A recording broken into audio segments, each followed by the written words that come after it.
we're going to look at VLOOKUP functions and trying to use them to get the nth match. So normally we use the VLOOKUP. The earlier videos we have talked about VLOOKUP, just trying to get the first match it finds. But it gets complicated when there's more than one match and you want to, let's say, get the second occurrence or the second match. So in this video, we'll learn how to get the second, the third, or the nth match using the VLOOKUP. Now, to do that, I've gone ahead to create a table here. So this is just a simple table. So this is the table that I want to be looking up. So the generic formula for a lookup normally is, let me just put this here, VLOOKUP, and then you have the lookup value, which is, for example, let me put the lookup value to be mini this, and then the table and the array I want it to look up is here, and then the column index of what I want it to return. I want to return, let's say, this, so I put true, and then exact match, approximate match, I want an exact match, so I put false, and then I put this. So it returns 16, which is this here. Okay, but now look down here, we also have another mini down here. So what if I was trying to find the second occurrence of mini? That's what we want to look at now. You can use the index and match function if you don't want to use this advanced lookup way. An index and match function, which we have already talked about, can also achieve this for you. But if you just want to keep using the lookup, there is a generic formula to use to get that. So instead of just having your lookup value here, you will have the lookup value and the occurrence of that value. So your lookup value here is the lookup value that you want to look for, in our case mini, and then the occurrence is the occurrence of that lookup value that you want to match. So let's say instead of fetching this first one, I wanted to see this second one, which was 19. So that's the lookup value and the occurrence. Of course, your table and array remains the same, and then the column number also remains the same, and then of course you have your 0 or false for exact match. So for us to be able to achieve this using our lookup table, lookup function, we have to create something. Now we want to be able to look up this value. This table records our sales, and this sales is done by different salesmen in a month. So in January, this is Tom's first sale, is Jerry's first sales, Mickey's first sales, and so on. And then we have Mickey's second sales, we have Minnie's second sales, we have Donald's second sale. So that means the names of these salesmen can repeat in this record. So we need to be able to match the second occurrence of Minnie and then get the January sale. So instead of getting 16th, I want to get 19th in my lookup. So now for us to do that, we have to add a helper column. Now this column, it writes the same name of the salesman, and then it concatenates the occurrence of that name to it. So if this helper column that I have here, let me just type this, a helper column. So what I will have here is Tom 1. Here I will have Jerry 1, and then here I will have, do not do that for me, it auto-filled it, but that's not what I wanted. Here I will have Mickey 1, here I will have Minnie 1, here I will have Donald 1, now here I have Mickey, the second occurrence, I will have Mickey 2. So like I said, the column writes the name of the salesman and then concatenates the occurrence of that name to it. So to do this, we'll have to use the running counts to get the occurrence. So to get this column, this is what we're going to do. We'll just start writing here. I will do this and then concatenate what I will use a function called the COUNTIF. And now what range does the COUNTIF count for me? Wait, let me open this so that you can see it clearly. I will open this up. Yeah, so I have B3, and then I'll concatenate that to using a running count. I'll use the count if count the number of cells within a range that meets the given condition. So I'll count if this, which is the range I want to look at. I want to look at this range from here down to here.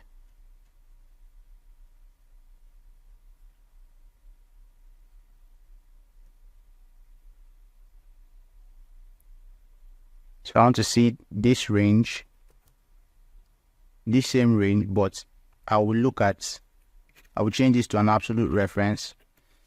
So this is what I'll have here. And then I'll also put B4 here.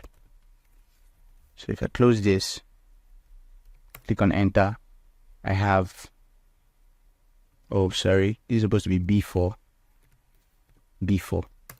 Okay, so I see I have Tom1. So what this did was that it took the value of B4, which was Tom, and then it did a count if.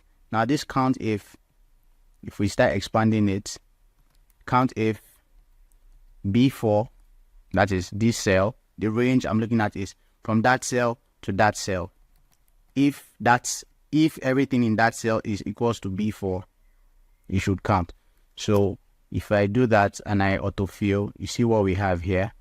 So let's inspect the second one. You see that it takes B5 and then it counts, it takes B5 and then it concatenates, it counts the occurrence. That's the count if the range we're looking at is still from B4 down to B5. So you remember in the first one, this will not shift, but this will shift. Now the reason why this is not shifting so that the range remains starts from the same place. So when we count from here down to B4, if we come to B5, when we count from there down to B5, you will see that we will have, and the B5 and the B4 will also change. So whatever the number of occurrences of this B4, which is the criteria, it will count it. So let's go and look at the one that is 2, this Mickey 2. So see what happens here. You see that the range, our starting value is the same. The range starts from here and ends here. So, and then the criteria is this. So now it checks, carried Mickey, it put Mickey here, concatenating it to this function, a count if we check from this first cell, which is a fixed, an absolute reference, down to the current cell that we are in, and then that is the range it will look, and then count every occurrence of this current cell we are in, which is Mickey. So we have Mickey 1, we have Mickey 2. So what it will discount if we return is 2, and then it concatenates that to Mickey, and that's why we have Mickey 2. The same thing with Minnie 2, the same thing with Donald 2. So that's how we get this, our helper function. So now we have this, our helper table ready, and our main table is ready. So here our lookup value is in this cell. So this is the lookup value we want to look at, and the number of occurrence we want to see is this. So I want to see Minnie, the second occurrence there. So now to write this, let's write the lookup formula here. So I will write this here. So this will be equals to VLOOKUP, yes, and then I want to see what this is, right? So if I want to see the second occurrence of this, that's Minnie, my lookup value will be this, of course, and this. So that is a concatenation of those two. So that's my lookup value. So that means my lookup value is Minnie 2. So what is the table range that it will look up that value from? It will start looking at it from here. So my table range is going to start from here down to here, because I'm looking for Minnie 2. So I'll have to start from here. Remember, when you do your VLOOKUP, your lookup value has to be the value on the leftmost column of your VLOOKUP table. So this is the array that I will look through, starting from this term1, term2 helper column, and then I do that. And then the next thing is, what do I want to see? I want to see mini2's, I want to see the sales for January. So I will count 1, 2, 3. So in the column index number, I put 3 there, and then an exact match, I just put 0 there. So put false there, and then when you put a 0, I think 0 should work fine. And then when I put that, click on enter. Yeah, 0 is also exact match, and you see I have mini 2, and this is mini 2. So what this lookup value did here is that it came, it checked these two, came to search that value, because we have done a concatenation there. So the value that is, let me show you what it is doing. So this lookup value that we did, so you see what we have here. So, and our lookup value is this and this. So this mini 2, so that is our lookup value. So it comes here and searches for that lookup value here. When it gets to mini 2, then searching in this whole table column, this table array, it counts the column numbers up to 3, which is 1, 2, 3, and then returns that value, because that's an exact match of what we want. So that's how we get this. If we say we want to look for, let me put Donald. Do we have Donald there? Okay, we have Donald. Put Donald 2 or Donald 1. Let me put Donald 1. Donald 1, I have 15. If I put Donald 2 there, I have 16, and Donald 2 is 16. If I want to get this is 3, January is 3, so February is 4, March is 5, April is 6. Let's say I want to get for April sales. So Donald's 2 April sales, let's see, that is 7, and that's what we have there. If we say Mickey, or let me do mini 2 April sales, and when we have 18. So that's how you do a VLOOKUP for the nth instance. Now, if this was a much larger table where you had more occurrence of these values, you will see that. Let me create some duplicates here. So let me just create some duplicates here. So I will just go ahead and create some duplicates, and then I will, let me just get this, or let me just use a formula just to illustrate to you. Lowest is 6, run between highest, let me just put 29, and I'll just expand this here and then expand this down. Okay, then so that it's fixed, it's highlighted, I right click, move it away, bring it back, and then copy here as values only. So I've generated random values here. So let me also autofill this and see we have all of this here. So if I want to see Mickey mini 3, let me put mini 3 April. Okay, let's see what we have here. Mini 3 April. Do we have mini? Do we have 3 April? Let us see what the issue is. Okay, now you see that our lookup range stops at Q at N11. So we need to expand our lookup range down to N17. So I can just change this 11 to 17. So N17.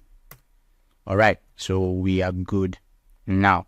So you see that mini 3 is, let me see, for April, yep, 23. Let me put term 2. Do we have term 3? Okay, we have just term 2. And let's see what term 2 is in April, 26. So that is also correct. So this is how you work with your VLOOKUP to get the nth instance, either the first, second, or whatever value of instance that you want. Now this is very useful to you. I hope this has been explanatory enough. You can also, like I said, use the index and match function to get whatever occurrence of a value that you want.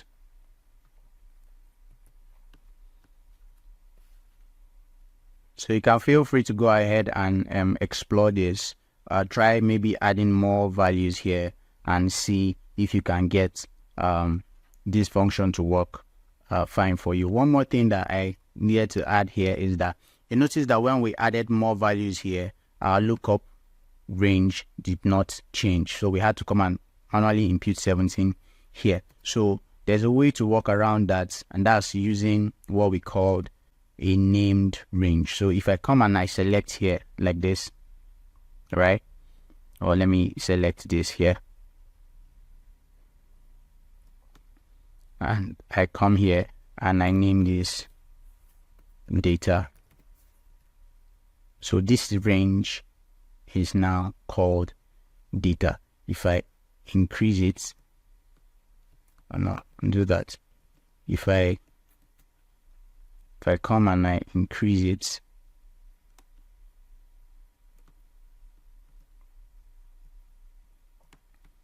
let me just add some more steps below here. So we have up to 22. Let me name this data instead. Okay. Let me name this data 2. I've already named that side data, so let me name this data 2. So I just want to show you what happens when we add more things. So I'll just call this data 2. Okay, so this is our named range, including these empty spaces. So now for this, now if I come to this lookup function that we have here, and then I will just change this. Instead of looking up this range, I will just put data 2.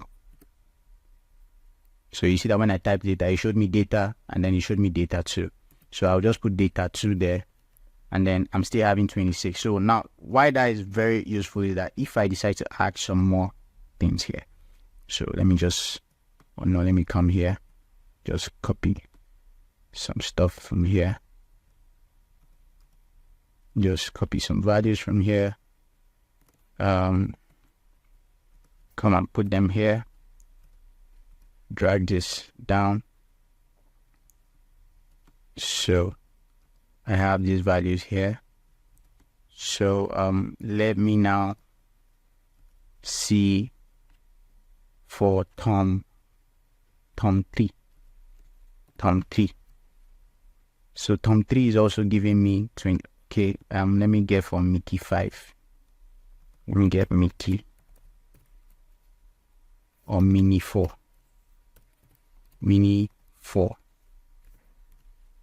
So Mini 4 gave me, sorry, Mini 4, that's this, it gave me, it's April, it gave me 18. You see now, instead of us getting an error, that's because our data, this named range, this range up to here is called data 2. So anything up until here is still valid. But if we now add, let me just add one more guy here.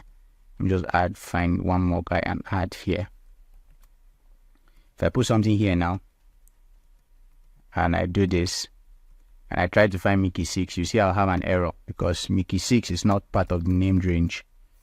So Mickey 6 is not part of the named range. You see that I have this. So you just take note of that when doing your lookups. If you are going to always be referencing a certain range, you can, instead of you going to absolutely reference it, you can just make it a named range and just put in that named that name of that range when you are referencing it in your function. So in the next video, we're going to look at some other things that are very useful for us in Excel. I'll see you in the next videos.